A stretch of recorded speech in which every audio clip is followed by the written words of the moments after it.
Bismillahirrahmanirrahim. Assalamualaikum warahmatullahi wabarakatuh. Waalaikumsalam warahmatullahi wabarakatuh. Alhamdulillah, puji syukur kepada Allah Subhanahu wa taala.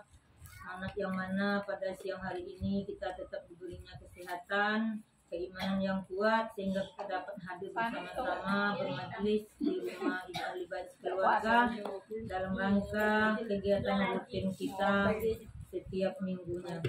Kedua kali selalu beriman alam, marilah sama-sama kita menghadiahkan kepada junjungan alam Nabi besar Muhammad sallallahu alaihi wasallam. Allahumma sholli ala sayyidina Muhammad wa ala alihi sayyidina Muhammad. Ibu-ibu yang dirahmati Allah Subhanahu wa taala, Ibu Ahli Bait keluarga yang berbahagia. Baik ibu-ibu, di sini kami menyampaikan tentang 5 jenis sholat sunnah yang bisa dilakukan dalam 24 jam kecuali pada waktu yang dilarang ada 3. Yang pertama yaitu waktunya yang tidak boleh kita lakukan setelah sholat subuh menjelang terbitnya matahari, dan yang kedua yaitu pada matahari tegak, mungkin kira-kira jam 12 siang. Dan yang ketiga yang dilarang dia yaitu pada waktu sholat asar menjelang maghrib. Jadi sholat yang sunnah 5 ini hanya dilarang 3 waktu tertentu, yaitu 3 waktu yang disebut tadi.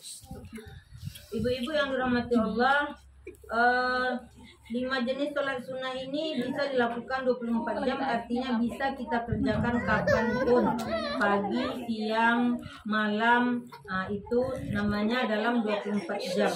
Tetapi 5 jenis sholat sunnah yang bisa dilakukan 24 jam ini tetap tidak boleh dilaksanakan pada yang 3 waktu tersebut tadi.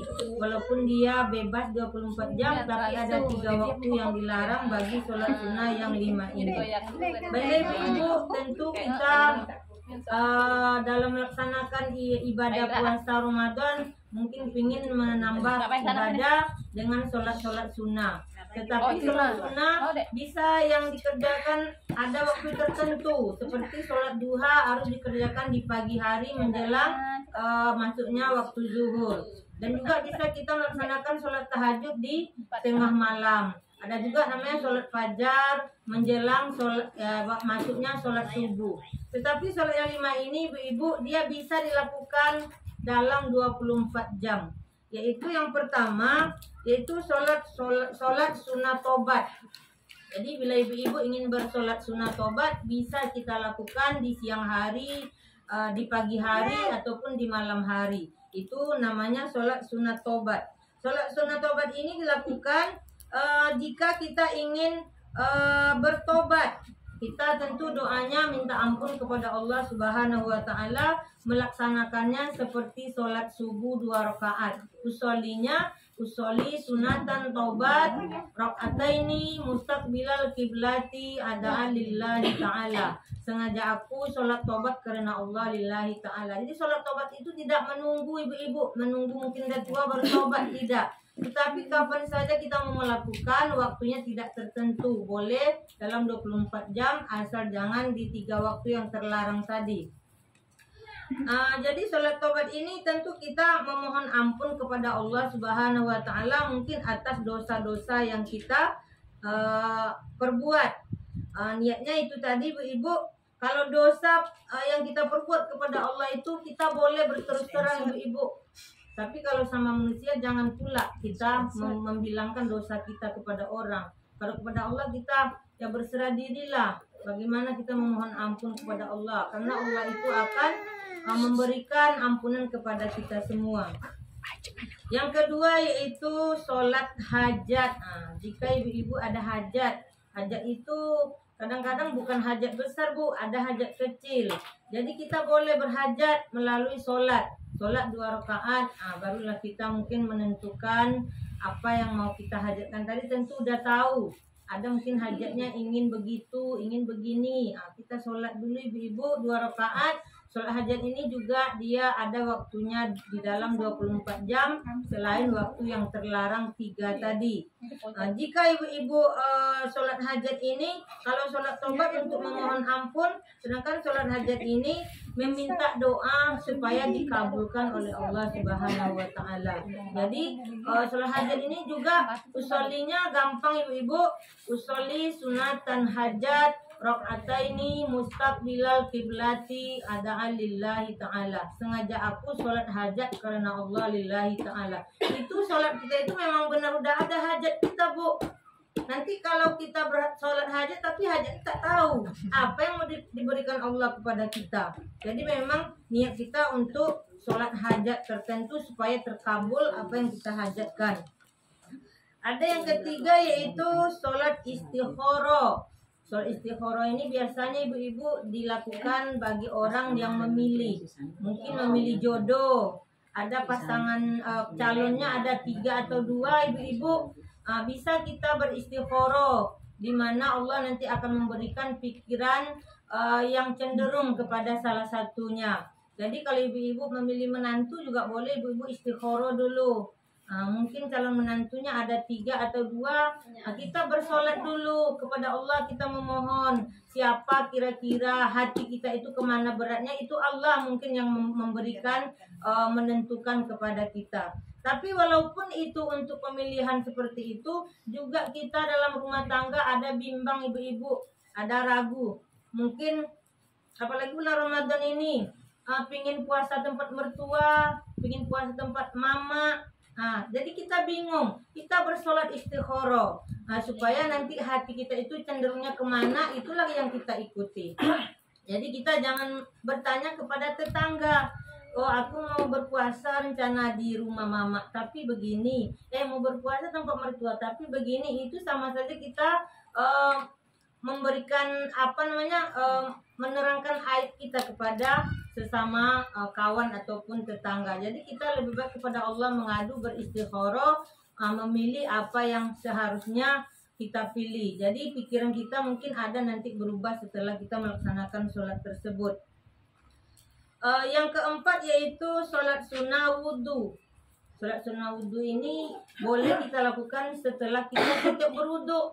Jadi mungkin kita cepat ke masjid, apalagi bulan puasa ini kita rajin cepat ke masjid, orang belum azan.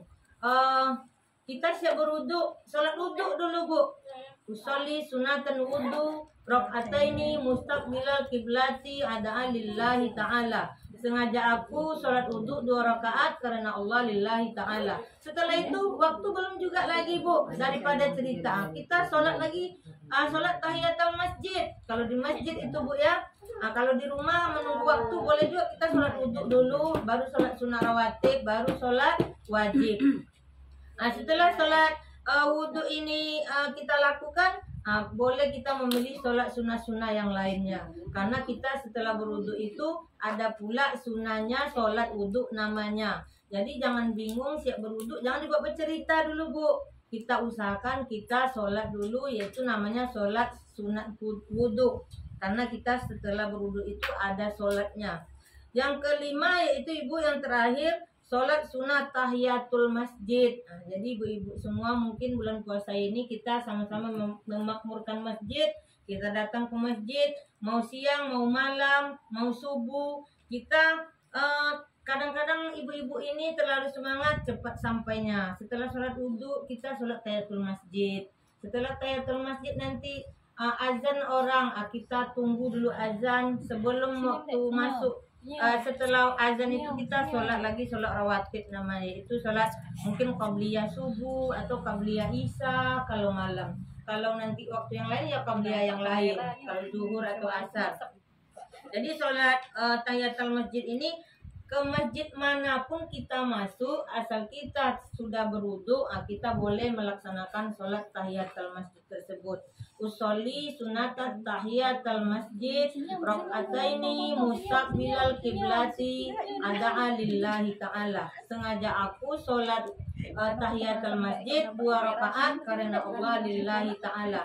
Jadi sebenarnya ibu-ibu beribadah itu tidak ada yang susah, tidak harus kita menengok kawan. Kalau kawan sholat baru kita sholat. Jadi kita kalau sudah mengetahui sholat sunnah itu banyak, kita akan puas beribadah di dalam masjid ataupun di rumah kita sendiri. Karena waktu sholat sunnah yang 24 jam itu ada 5. Yang tertentu lebih banyak. Mungkin ibu-ibu menjelang duha, sholat wudhu dulu, sholat hajat dulu, terus sholat tobat dulu, baru sholat duha. Udah berapa itu ibu-ibu kalau waktu luang? Tapi jangan pula ibu memaksakan diri, nanti pekerjaan yang wajib bisa tinggal pula, jangan. Karena ini sifatnya sunnah. Tapi sunnah inilah yang banyak pahalanya, yang bersih untuk kita. Karena yang wajib itu adalah hutang kita. Itu kita hanya baru membayar hutang. Kalau sholat 5 waktu kita membayar hutang. Kalau puasa Ramadan wajib itu membayar hutang. Karena kalau puasa yang sunnah itu ada lagi yang tertentu nantinya. Kalau di bulan Sa'ban kemarin ini tadi sholat sunnahnya ada 3 hari. Ada kemarin di tanggal 11, 12, 13 Sa'ban itu ada namanya puasa sunnah. Jadi kalau ibu-ibu melaksanakan sunnah-sunnah itu, mudah-mudahan Allah SWT akan selalulah meridhoi apa yang kita kerjakan dan memberikan pahala yang besar buat kita semua. Mudah-mudahan kita menyambut bulan puasa ini dapat memperbaiki diri masing-masing ibu-ibu. Dan tak terasa kita sudah setahun bergabung, mungkinlah banyak kata yang tidak pantas kita lapaskan ataupun etika kita bersama teman ataupun sahabat kita. Mungkin berpuasa inilah mungkin membuat kita berubah.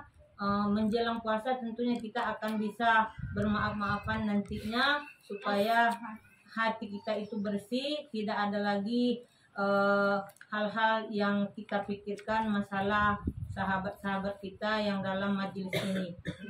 Mungkin itu saja ibu-ibu yang bisa kami sampaikan. Karena ini menyangkut mau puasa Ramadan, kita akan berpisah sebulan penuh.